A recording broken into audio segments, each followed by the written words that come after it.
Before we get into the latest on the Minnesota Vikings, some news, rumors, and draft updates, let's talk about the number one, I'll call it social media story out there right now. The Will Smith, Chris Rock slap fight argument thing that was super weird and also kind of funny because it's two rich guys slapping each other, at least Will Smith slapping Chris Rock. Whose side are you on? WS for Will Smith or CR for Chris Rock? Sound off, have some fun right now in the comments section.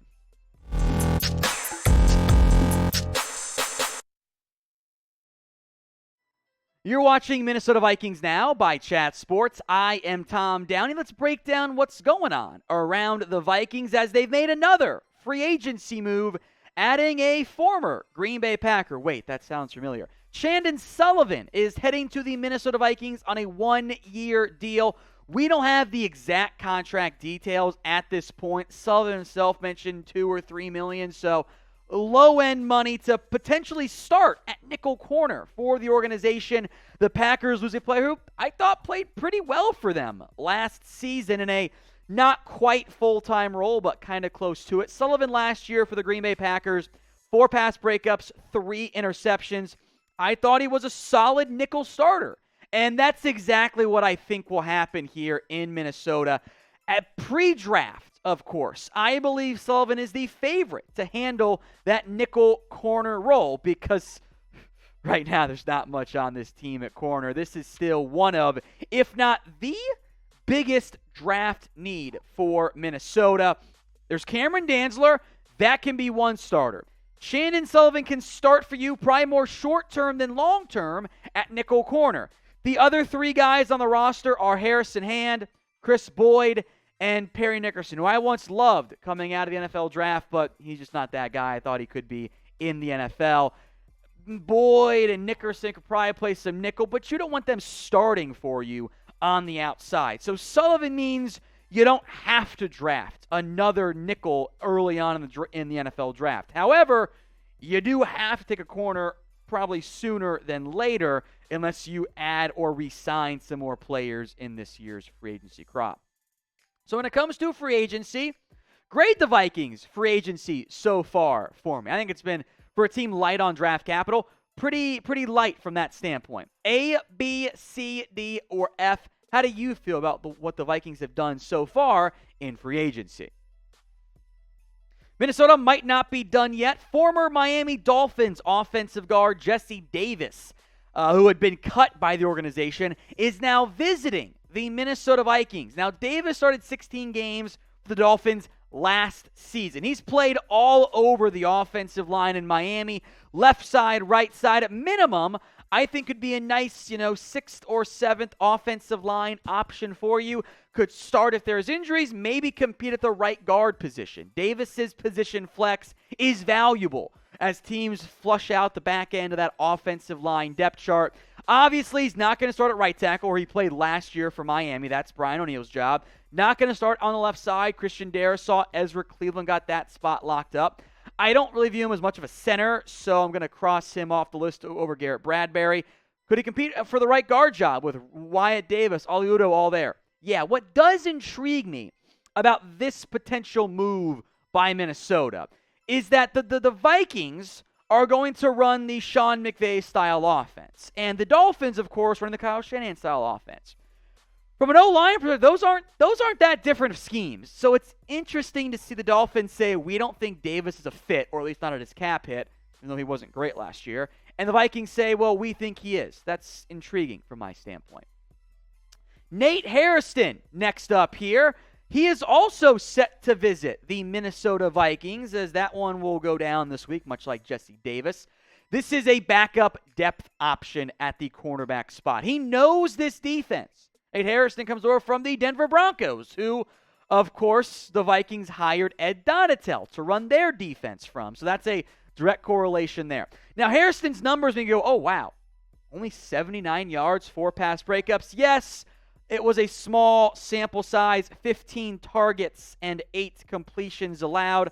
Also allowed 2 touchdowns, so it's not great from a yards completed standpoint there. He started some games, played a bigger role early in his career with the Colts and Jets. He's been a journeyman defensive back since then.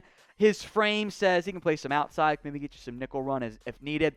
Hairston knows the defense. That's what this is. This is a veteran backup corner option to probably fill the, if he signs, of course, fill the CB4, maybe CB5, depending on what you do in the draft position. Compete with a guy like a Harrison Hand, a Chris Boyd.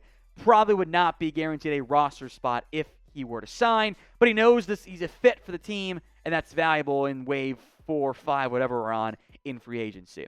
So I want you guys right now to name a player who you think the Minnesota Vikings should go out and sign. It's, in the comment section. While you're down there, by the way, the NFL has unveiled the new draft hats this year for the Minnesota Vikings and the rest of the NFL. Get yours today at chatsports.com/VikingsDraft. We'll put that link in there in the comment section and in the description. I'll be honest, it's different than the previous styles there.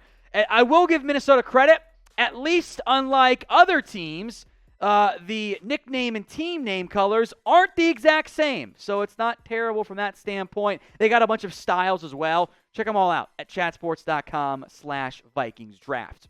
Speaking of the draft, Minnesota sitting with a first, a second, a third, a fifth, 3 sixth-round picks, and a 7th-round pick. And FanSided recently went through some potential trade-up targets for Minnesota in first, second, and third round. So we begin with the round 1 option. Ahmad Gardner out of Cincinnati, who is generally viewed as the number 1 corner in this year's class. And I understand that. Gardner was elite every year, basically, he played at Cincinnati. Alabama did not test him. He is consensus, although it's not a full unanimous consensus, CB1 in this year's class. He would be a fantastic pickup by Minnesota. And look, I love Sauce Gardner. But if I'm moving up in round 1, I'm probably going to have to move with no 4th-round pick, my 2nd or my 3rd rounder. I kind of want more top 100 picks, not fewer top 100 guys. So I don't love that idea for Minnesota. What do you guys think, though? Would you trade up to, might got to be pick 9, I think, best case, to go get Sauce Gardner? Type in Y for yes, or you can type in N for no. A round 2 trade-up target is Daxton Hill. If he starts to slide into the late first, early second round range, again, I'm giving up a lot to go get him. He'll be a fun fit in Minnesota. He kind of played the, I'm going to call it the flex safety spot. Like, it's a different role in college. Like, it's nickel corner, it's safety, there's some overhang roles, but was mainly a slot corner. But in the NFL, he'll be a safety option for Minnesota. There is your Xavier Woods replacement for the organization. So he's expensive. If he begins to slide to round 2, go up to get him, I think you're getting a top 32 value outside of that range. I'm not mad at it. Now, if you haven't already, subscribe. YouTube.com/Vikings today. We're going to have tons of NFL draft coverage for you guys here. I cannot wait. I'm done with all the quarterbacks. I think all the quarterbacks who could be drafted. I've got like maybe 125-ish prospects. Maybe it's more like 100 prospects done. And I got a lot more to do. And we're going to keep you covered. I do that so I can tell you guys who the Vikings are drafting and what that pick means. Hit that big red button and subscribe right now. The round 3 trade-up option is Darian Kinnard. And of the 3, I actually hate this one the most. Kinnard, I do think, is going to be a guard in the NFL. I think his play style as a hulking run blocker doesn't fit what the Vikings should be looking for. You're trading up to take a Wyatt Davis type if you're lucky. I don't like that idea. So, look, I know he played that zone-style offense in Kentucky. I understand all of that. I don't think he is a logical trade target for what I believe the Vikings want to do on the offense line. Look, he can be a good right guard, I think, in the NFL. I don't think that style fits what the Vikings should want to do. I know maybe you do want a power guard. If so, Kinnard makes sense. Moving up in round 3, I'm fine there. But I don't love his fit in the Vikings offense. So let's say you're Kwesi Adofo-Mensah. Who do you think the Vikings should draft this year? Let me know right now in the comments section.